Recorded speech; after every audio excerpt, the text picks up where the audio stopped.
Le vote sur la proposition 4818, la gouvernance proposée par la TFL, a commencé le 22 août et se terminera le 29 août. Le réseau principal de Terra devrait être mis à niveau vers la version 2.12.4.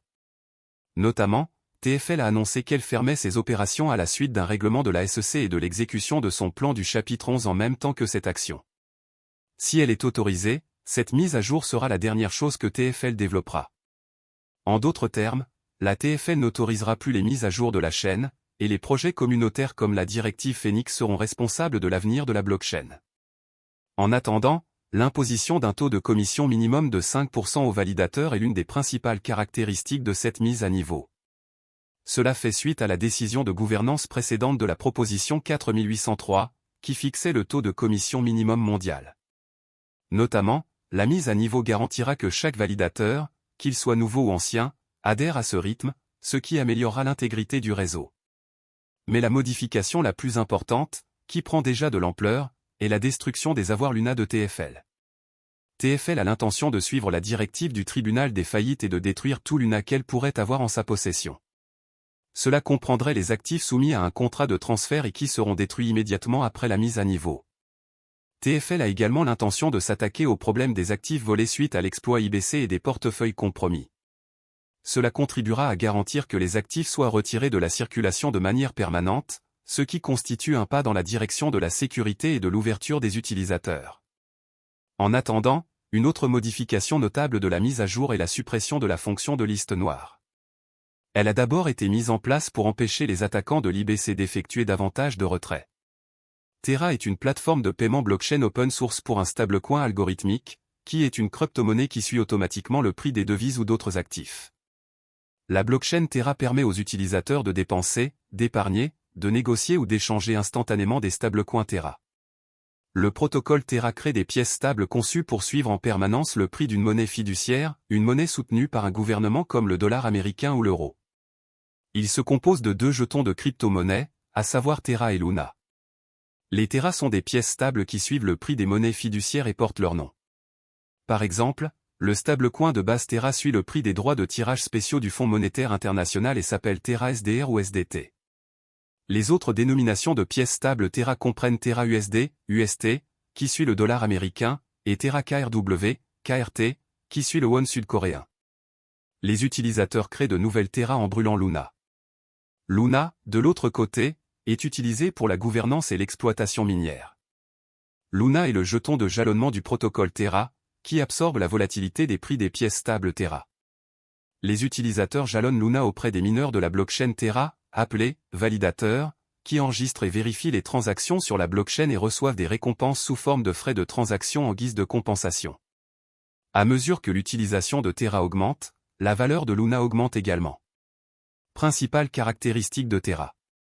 Terra vise à accroître l'efficacité des fournisseurs de services de paiement et la valeur pour les clients du secteur du commerce électronique asiatique en plein développement. Terra utilise la technologie blockchain Cosmos pour défier les applications de paiement de détail existantes. Terra, étant une solution de paiement de bout en bout complète, évite l'infrastructure de paiement fragmentée actuelle. L'utilisation de la technologie de Terra peut permettre aux fournisseurs de services de paiement d'économiser des centaines de millions de dollars par an. Le réseau cryptographique Terra utilise sa monnaie native Luna comme jeton utilitaire et de gouvernance pour gérer les processus de garantie qui soutiennent et préservent la stabilité des prix des pièces stables de Terra. Avantages et inconvénients de Terra. Avantages. L'écosystème Terra comprend également une plateforme de développement indépendante de la blockchain qui permet aux développeurs de logiciels de construire leur propre protocole et DApps sur Terra. Le protocole Terra prend en charge plusieurs pièces stables liées à la devise. Les jetons Terra Luna aident à stabiliser son stablecoin. Il encourage les échanges entre Luna et les pièces stables pour augmenter ou diminuer l'offre. Terra a lancé encore un système d'épargne et de prêt. Ce protocole permet aux utilisateurs de déposer et de percevoir des intérêts sur des pièces stables. Inconvénients. Terra est toujours à la traîne par rapport aux grandes initiatives de crypto-monnaies comme Ethereum. La plupart des transactions de crypto-monnaies liées à Terra proviennent de Corée, où résident ses créateurs. Il est trop tôt pour dire si les devises liées à Terra se répandront ailleurs. Terra est moins décentralisé qu'Ethereum. Cela peut rebuter certains puristes de la blockchain. En détail, Terra est un système de paiement qui réside et est construit sur une blockchain. Il a été développé par Terraform Lab, basé en Corée du Sud, qui a été fondé en 2018 par Do Kwon et Daniel Shine. Do Kwon était auparavant employé par Microsoft et Apple et a fondé une start-up, Anifi, qui proposait des solutions de réseau maillé sans fil décentralisé. Shine est le fondateur et PDG de la société asiatique de technologie de paiement Shay, un partenaire de Terra, et a été cofondateur de la société coréenne de commerce électronique Tmon, également connue sous le nom de Ticket Monster. Dans sa quête pour devenir un fournisseur leader de services de paiement en monnaie stable et de finances décentralisées, DeFi, pour le commerce électronique, Terra dispose d'un écosystème en pleine croissance dans le domaine des crypto-monnaies avec 114 projets dans les domaines DeFi, Web 3.0 et les jetons non fongibles, NFT. Certains de ces projets incluent Encore Protocol, une plateforme à rendement fixe avec des rendements d'emprunt et un accès sans friction. Shay, une application de paiement avec plus de 2 millions d'utilisateurs en Corée du Sud.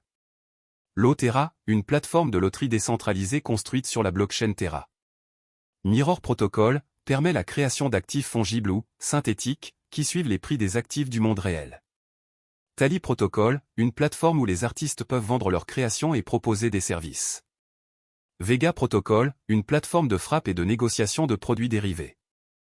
Étant donné que la valeur principale des stablecoins découle de la stabilité du prix, contournant théoriquement la volatilité typique des crypto-monnaies, le protocole Terra tente de maintenir le prix du stablecoin Terra en garantissant que l'offre et la demande sont toujours équilibrées en utilisant l'arbitrage. Luna est le contrepoids variable du stablecoin Terra et absorbe sa volatilité. Pour comprendre le fonctionnement de Terra, imaginez que l'ensemble de L, économie, Terra se compose d'un pool Terra et d'un pool Luna, qui sont utilisés pour ajuster le prix via des incitations pour les participants du réseau. Malgré le crash de l'année dernière, les développeurs travaillent toujours sans relâche sous le projet pour s'assurer que tout reste bon.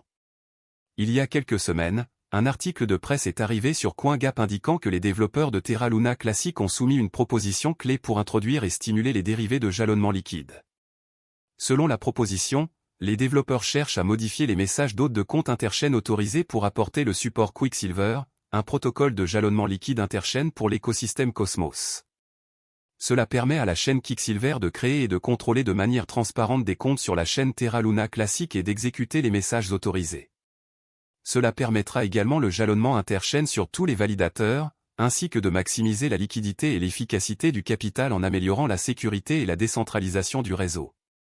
De plus, cela supprime l'exigence de période d'attente de déblocage avant qu'un détenteur de position puisse vendre ses actifs mis en jeu.